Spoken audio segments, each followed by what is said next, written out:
আজকের recipe butterscotch পায়েস। আশা করি পায়েসের রেসিপি আপনারা সকলেই কম বেশি এর আগে খেয়েছেন, কিন্তু একবার এই বাটারস্কচ পায়েসটি বানিয়ে দেখুন। এইটি যেমন ভিন্ন স্বাদে তেমন হয় দুর্দান্ত টেস্টি। সামনেই জন্মাষ্টমী, এই জন্মাষ্টমী উপলক্ষে আপনারা এই বাটারস্কচ পায়েসটি বানান এবং গোপালকে অর্পণ করুন। বাই দ্য ওয়ে, আমি মৌ, আপনাদের সকলকে আমার চ্যানেলে স্বাগত। খুব সহজে ইজিলি বাড়িতে থাকা উপকরণ দিয়ে এই বাটারস্কচ পায়েসটি বানিয়ে নেওয়া যায়। চলুন দেখে নিই কীভাবে এই বাটারস্কচ পায়েসটি বানাবো। এটি বানানোর জন্য আমি একটা পাত্র নিয়ে নিয়েছি, তাতে নিয়ে নিচ্ছি 100 গ্রাম গোবিন্দভোগ চাল। এবার জল দিয়ে আমি এই চালটাকে খুব ভালোভাবে ঘষে ধুয়ে পরিষ্কার করে নেব। দেখুন, আমি চালে জল দিয়ে দিয়েছি, দিয়ে হাত দিয়ে খুব ভালোভাবে ঘষে পরিষ্কার করে নিচ্ছি। দিয়ে জলটাকে ফেলে দেবো, দিয়ে আবারও জল দিয়ে 2-3 বার খুব ভালোভাবে ধুয়ে পরিষ্কার করে নেব। 2 বার ভালোভাবে পরিষ্কার করে নিয়েছি। আপনাদের চালটা পরিষ্কার করতে যতবার ধুতে হবে আপনারা সেই অনুপাতে ধুয়ে নেবেন। আমি 2-3 বার খুব ভালোভাবে ধুয়ে পরিষ্কার করে নিয়েছি। এবার এই চালটাতে আমি জল দিয়ে দেবো। জল দিয়ে ঢাকনা চাপা দিয়ে 8 ঘন্টা ভিজিয়ে রেস্টে রেখে দেবো। এবার গ্যাসে আমি একটা ফ্রাইং প্যান নিয়ে নিয়েছি, তাতে আমি 4-5টা আমন্ডস নিয়ে নিয়েছি। আমন্ডসটাকে 2-3 মিনিট হালকা করে রোস্ট করে নেব। 2-3 মিনিট পরে এতে আমি কাজু বাদাম অ্যাড করে দেবো। কাজু বাদামটাও গোল্ডেন হালকা ব্রাউন কালার আসা পর্যন্ত নেড়ে চেড়ে নেব। যখন এটার গা হালকা ব্রাউনিশ হতে শুরু করবে তখন এতে আমি কয়েকটা পেস্তা অ্যাড করে দেবো। প্রসঙ্গত বলে রাখি, এই সময় গ্যাসের ফ্লেমটা একদমই লোতে রাখবো। দিয়ে সমস্ত ড্রাই ফ্রুটসগুলোকে খুব ভালোভাবে ভেজে নেব।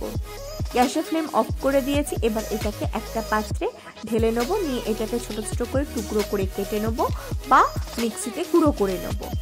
এবার একটা থালা নিয়েছি, তাতে আমি ঘি নিয়েছি, দিয়ে এই থালাটাকে খুব ভালোভাবে ঘি ব্রাশ করে নিচ্ছি।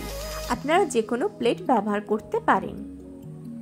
দেখুন, খুব ভালোভাবে ঘিতে এটাকে ব্রাশ করে নিয়েছি। এবার গ্যাসে আমি একটা কড়া নিয়েছি, তাতে আমি চিনি দিয়েছি। দিয়ে চিনিটাকে একদম গ্যাসের ফ্লেম লো রেখে এটাকে আমি একদম গলিয়ে নেব। খুব সুন্দরভাবে চিনিটাকে আমি ক্যারামেল করে নেব। দেখুন, চিনিটা ধীরে ধীরে গলতে শুরু করছে। এই সময় গ্যাসের ফ্লেম একদমই লো রাখবো। দেখুন, চিনিটা গলছে এবং চিনির কালার ধীরে ধীরে চেঞ্জ হচ্ছে। দেখুন, চিনির কালার অলরেডি আসতে শুরু করেছে। এই সময় আমি একটুখানি খুন্তি বা স্প্যাচুলা দিয়ে একটুখানি নেড়ে চেড়ে দেবো।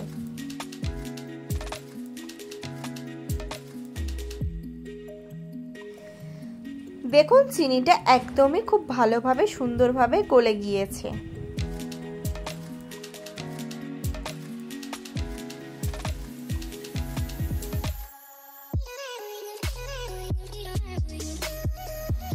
চিনিটা খুব সুন্দরভাবে গলে গেছে। এবার এতে আমি দিয়ে দেবো 1 চামচ বাটার। বাটার দিয়ে বাটারটাকে এর সাথে খুব ভালোভাবে মিশিয়ে নেব। দেখুন, খুব ভালোভাবে আমি বাটারটাকে মিশিয়ে নিচ্ছি। বাটারটা এর সাথে সুন্দরভাবে মেশানো হয়ে গেলে আমি এতে ছোট ছোট করে চপড করে রাখা ড্রাই ফ্রুটসগুলো অ্যাড করে দেবো। দেখুন, আমি ড্রাই ফ্রুটসগুলো এখানে অ্যাড করে দিচ্ছি। ড্রাই ফ্রুটসগুলো এর সাথে খুব ভালোভাবে মিশিয়ে নেব। খুব ভালোভাবে মিশিয়ে নিয়েছি। এবার গ্যাসের ফ্লেম আমি অফ করে দিচ্ছি।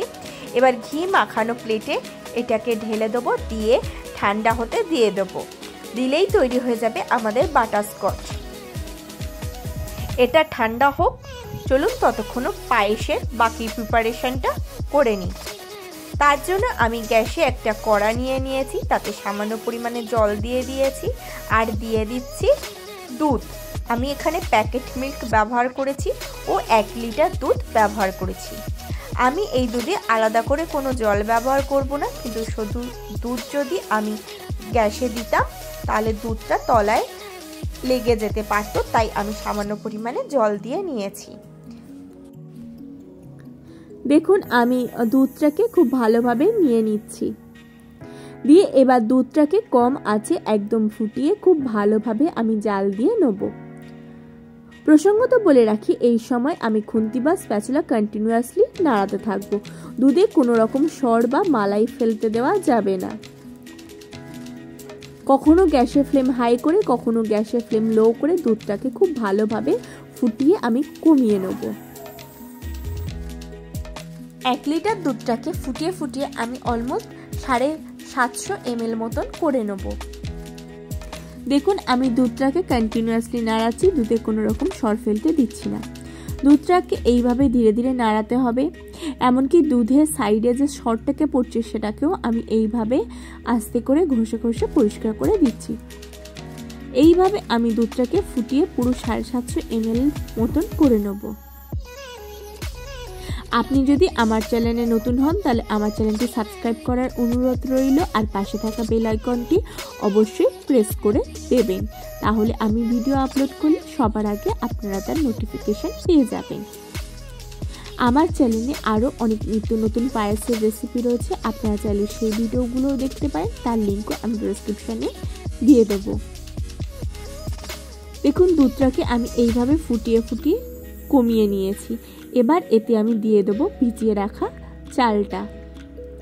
চালটা দেওয়ার আগে যে জলে ভিজিয়ে রেখেছিলাম সেই জলটাকে আমি ফেলে দিয়ে চালটাকে ছেঁকে নিয়েছি। এবার এই চালটা আমি এতে দিয়ে দিচ্ছি, দিয়ে এবার খুন্তি দিয়ে একটুখানি নাড়িয়ে দেবো।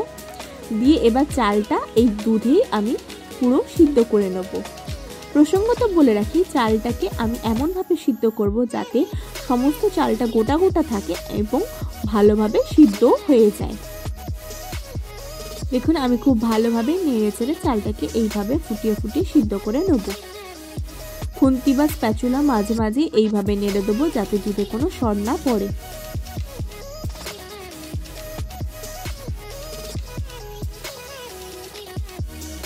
দেখুন আমি এইভাবে ধীরে ধীরে ফুটিয়ে নিচ্ছি।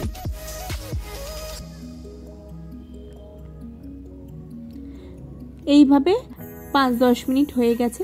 দেখুন দুধটা ধীরে ধীরে কমে আসছে এবং চালটা সিদ্ধ হয়ে হয়ে আসছে। মাঝে মাঝে খুন্তি বা স্প্যাচুলা আমাদেরকে এইভাবে নাড়িয়ে দিতে হবে।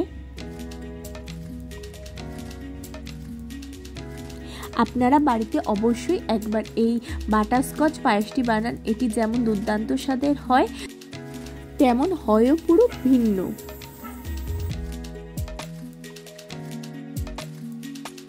দেখুন আমি চালটা আপনাদেরকে তুলে দেখাচ্ছি, চালটার যে সুন্দর ভাত হয়েছে, কত সুন্দর ভাত হয়েছে, অলমোস্ট 50% হয়ে গিয়েছে।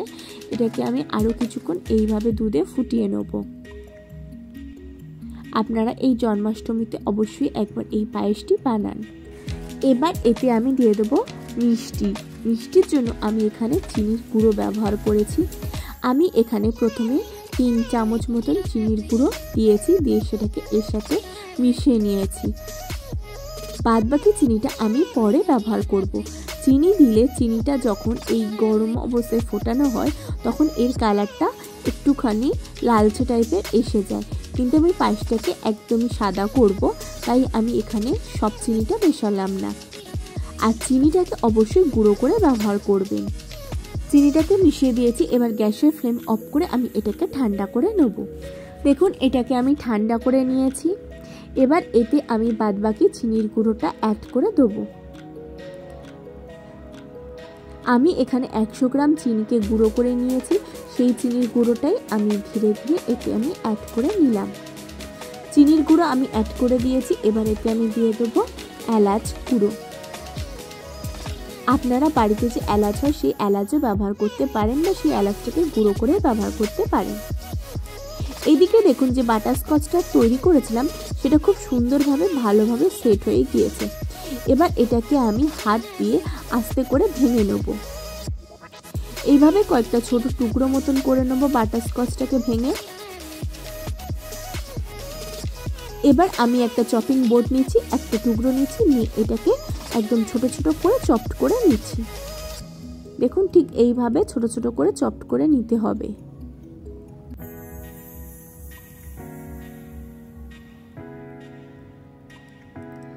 এইভাবে বাটারস্কচটাকে আমি খুব সুন্দরভাবে চপড করে নেব। দেখুন এইভাবে আমি সমস্ত বাটারস্কচটাকে চপড করে নিয়েছি। এবার এই চপড করে রাখা বাটারস্কচটাও এর সাথে দিয়ে দেবো। প্রসঙ্গত বলে রাখি, এই বাটারস্কচটাকে একদম পায়েস ঠান্ডা হওয়ার পরেই মেশাতে হবে। আমি এই পায়েসটাকে 1 ঘন্টা বাইরে রেখে ঠান্ডা করেছিলাম, তারপর ফ্রিজে 8 ঘন্টার জন্য রেখেছিলাম। এবার এই ঠান্ডা পায়েসে এই বাটারস্কচটা মিশিয়ে দিচ্ছি খুব ভালোভাবে। এবার এটাকে আমি পরিবেশন করে দেব। দেখুন কত সহজে ইজিলি তৈরি হয়ে গেল একদম ভিন্ন স্বাদের বাটারস্কচ ফ্লেভারের বাটারস্কচ পায়েস। আপনারা এই জন্মাষ্টমী উপলক্ষে অবশ্যই একবার এই বাটারস্কচ পায়েসটি বানান এবং গোপালকে অর্পণ করুন। এই পায়েসটি যেমন দুর্দান্ত স্বাদের হয়, তেমন ছোট থেকে বড় সকলেই খেতে এই পায়েসটি খুবই পছন্দ করবে। দেখুন আমি পায়েসটা দিয়ে দিয়েছি। এবার উপর থেকে আরও কিছুটা পরিমাণে বাটারস্কচ স্প্রেড করে দিচ্ছি। দেখুন আমি খুব সুন্দরভাবে উপর থেকে বাটারস্কচ স্প্রেড করে দিয়েছি। দিলেই তৈরি হয়ে যাবে আজকের আমাদের রেসিপি দুর্দান্ত স্বাদের বাটারস্কচ পায়েস। আপনারা অবশ্যই একবার এই রেসিপিটি ফলো করে বাটারস্কচ পায়েসটি বানান। আশা করি আজকের ভিডিওটি আপনাদের ভালো লেগেছে। যদি ভালো লাগে তাহলে অবশ্যই লাইক করবেন, কমেন্ট করবেন, শেয়ার করবেন আর আমার চ্যানেলটি অতি অবশ্যই সাবস্ক্রাইব করে নেবেন এরকম নিত্য নতুন রেসিপি সবার আগে পাওয়ার জন্য।